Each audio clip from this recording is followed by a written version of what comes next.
Hey everyone, and welcome. Today we're diving into a book that, let's be honest, has made a ton of waves and really stirred the pot when it comes to money. Robert Kiyosaki's Rich Dad, Poor Dad. We're going to break down the big ideas from this book that pretty much challenge everything we were taught growing up about how to make a living. So let's just rip the Band-Aid off and start with a tough question. Seriously, if your paycheck just stopped tomorrow, how long could you actually make it? A few weeks? A month? 6 months? Well, according to Kiyosaki, your answer to that question is the real definition of wealth. It has nothing to do with a big salary. It's all about time. It's about freedom. All right, so the whole book is built around this incredible, simple story of Kiyosaki's two dads. One was his actual father, super educated, worked for the government, his poor dad. And the other was his best friend's dad, a guy who dropped out of high school but ended up a millionaire, his rich dad. And growing up, he got completely opposite advice from them, forcing him to really think and choose which philosophy to live by. And when you put their beliefs side by side, it's wow, the difference is just staggering. I mean, look at this. Poor dad would say, the love of money is the root of all evil. But rich dad, he'd flip it completely and say, no, the lack of money is the root of all evil. One believed his house was his biggest asset, the other saw it as a huge liability. You could see how these weren't just little opinions, right? These were the core mindsets that sent them down two completely different financial paths. This right here, this is so powerful. The book argues that the words we use become our reality. Kiyosaki's poor dad was always saying things like, I'll never be rich, or I can't afford that. And, well, he was right. It became a self-fulfilling prophecy. That one thought process basically closed the door on any possibility of wealth before he even got started. But Rich Dad's mindset was a whole different world. He made this really sharp distinction. He'd say, look, being broke is just a situation. It's temporary. You're just out of cash for now. But being poor? Oh, that's a state of mind. That's a permanent feeling of defeat. Even when he was down on his luck, he never ever thought of himself as poor. So the real journey to wealth, it doesn't start in your bank account. It starts between your ears. Okay, so with that mindset foundation in place, what's the first big lesson? It's all about understanding how money really works, and more importantly, how to get out of what he famously calls the rat race. This is the absolute heart of the book. Most of us are taught to work for money. You know the drill. You clock in, you trade your time for a paycheck. If you don't work, you don't get paid, but the rich, they play a totally different game. They figure out how to make their money work for them. It's like having an army of little dollar bills that go out and earn more money for you 24/7, whether you're working or not.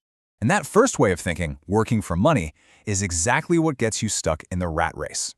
We've all seen it, maybe even lived it. You get a promotion, a nice raise, awesome. So what do? You get a bigger apartment, a fancier car, but now your expenses are higher, so you have to work even harder just to pay for it all. It's this exhausting hamster wheel that keeps you tied to your job no matter how much you make. So how do you actually break out of that? How do you get your money to start working for you? Well, it all boils down to what Kiyosaki says is the most important lesson in finance. And it's so simple, you're going to wonder why they didn't teach this in school. Okay, first up, an asset. Forget all the complicated financial jargon you've ever heard. Rich Dad's definition is dead simple. An asset is anything that puts money in your pocket. That's it. Full stop. And a liability? You guessed it, it's the exact opposite. It's anything that takes money out of your pocket. Now here's the kicker. The rich spend their lives buying assets. The poor and middle class, they spend their lives buying liabilities that they think are assets, and that one mistake makes all the difference. So let's actually see what this looks like. For most people, the cash flow goes like this. Step 1, you get your salary. Great. But then, step 2, that money immediately flows right back out to pay for taxes and all your bills. Step 3, what's left over goes to liabilities, your car payment, your mortgage, credit cards. And step 4, the money is just gone. It flows out, and there's nothing left to build with. This is the blueprint of the rat race. Now, let's flip it and look at the cash flow of the rich. It's a totally different picture. Step 1, and this is the most important, they acquire assets first. That is their priority. Then step 2, those assets start generating income. Step 3, they use that income, the money from their assets, to pay their expenses. And then, and only then, comes step 4, they buy the luxuries. See the massive difference? Luxuries come last, and they're paid for by their investments, not their own time and labor. All right. This leads us to what is probably the most controversial, most debated idea in the entire book. So, let's use those super simple definitions we just covered. The house you live in, is it an asset? And the book's answer is a hard no. This one ruffles a lot of feathers because we're all taught that our home is our biggest asset. But Kiyosaki says no, your primary residence is a liability. And why? Well, just follow the rule. Does it put money in your pocket every month? Nope. It does the exact opposite. It constantly takes money out of your pocket through the mortgage, property taxes, insurance, repairs, you name it. It's a cash drain. Okay, so if the goal is just to buy assets, what does that actually look like for a regular person? Well, the next big concept is about minding your own business. And this is all about understanding the huge difference between your profession and your business. There's this fantastic story in the book about Ray Kroc, the guy who built the McDonald's empire.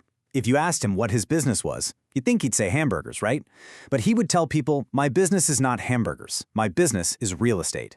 See, his profession was selling burger franchises, but his business, the thing that built his massive fortune, was owning the incredibly valuable land under every single one of those McDonald's.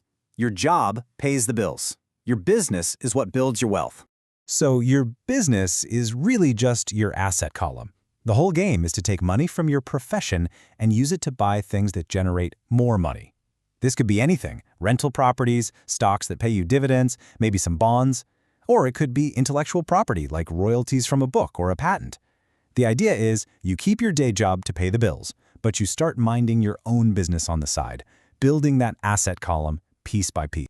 Now, of course, hearing all these concepts is the easy part. Actually putting them into practice, that's a whole other story. And Kiyosaki argues that the biggest things holding people back aren't external, like not having enough startup cash. The real roadblocks are all internal. Think about it. You could have all the financial education in the world, but it's completely useless if you're paralyzed by these internal roadblocks. There's fear, the overwhelming fear of losing money. There's cynicism, that nagging voice that says, oh, that'll never work for me. And then there's just plain old self-doubt, the one that whispers, you can't do this, you're not smart enough. Overcoming these is the real challenge. And when you dig down, it really all boils down to fear. Everybody feels fear around money. The rich, the poor, it doesn't matter. The only difference is how they manage that fear. The wealthy aren't fearless. They've just learned not to let the fear of losing be greater than the excitement of winning. They understand that failure isn't the opposite of success. It's a part of success. And this all leads to the ultimate lesson of the book. More than money, more than real estate, more than stocks or bonds, your single greatest wealth-building tool is right between your ears. It's your mind. Financial education, training your mind to see opportunities, to manage risk, and to understand how money really works, that is the absolute foundation of everything. Because at the end of the day, an untrained mind will always struggle financially, no matter how much money you give it. But a trained mind can build enormous wealth from absolutely nothing. So the real question the book leaves us with isn't what stock to buy or where to invest. The real question is this: how are you going to invest in your greatest asset, your own mind?